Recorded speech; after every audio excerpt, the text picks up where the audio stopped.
അപ്പോൾ ഈ കരിങ്കാലിമാലയൊക്കെ കൊടുത്തിട്ട് താഴെ വന്നിരിക്കുമ്പോൾ ഇവർ ആഹാരം കഴിക്കാൻ വിളിച്ചു. ഞങ്ങൾ ഈ വീട്ടിലേക്ക് പോകുന്ന വഴിക്കാണ് ഒരു ഹോട്ടലിൽ എത്തി ആഹാരം കഴിച്ചു.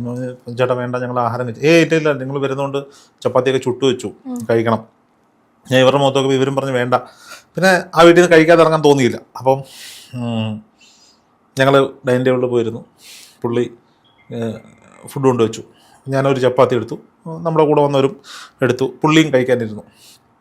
അപ്പോൾ പുള്ളി പറഞ്ഞു, ഇതിനു മുമ്പ് വന്നവർ കുട്ടുവിൻ്റെ പ്രസൻസ് ഇല്ലാതെ വിഷമിച്ചാൽ പോയെ. അപ്പം ഞാൻ പറഞ്ഞു, രോഹിത് വന്നാലേ ഇനി പുള്ളി വരുള്ളൂ എന്ന് പറഞ്ഞു. അപ്പം ഞാൻ ഇങ്ങനെ എനിക്ക് ഭയങ്കര വിഷമം, എന്തോ എനിക്ക് മനസ്സിന് ഭയങ്കര വിഷമം.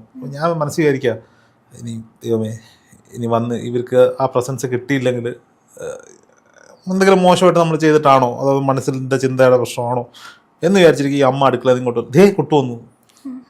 ഇവർക്ക് ചില സിഗ്നൽസ് ആണ് കിട്ടുക, ഒരു തരിപ്പ്, ശരീരത്തിൽ കിട്ടുന്ന തരിപ്പ്, പിന്നെ അവരുടെ ഫ്രിഡ്ജിൽ കത്തുന്ന ഒരു ലൈറ്റ്, ഇതൊക്കെയാണ് ഇവരതിനെ തിരിച്ചറിയുന്നത്.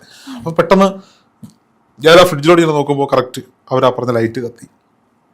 അപ്പം നമ്മുടെ ക്യാമറ അനൂപാണ് എൻ്റെ. അനൂപിന് ഈ കഥയൊന്നും അറിയില്ല, അവിടെ ഇവിടെയൊക്കെ കേട്ട് കേൾവിയുള്ളൂ. കാരണം അനൂപ് ആദ്യമായിട്ടാണ് ആ വീട്ടിൽ. അനൂപ് പെട്ടെന്ന് ഞെട്ടി, അങ്ങനെ പേടിക്കാനൊന്നും ഇല്ല എന്ന് പറഞ്ഞു.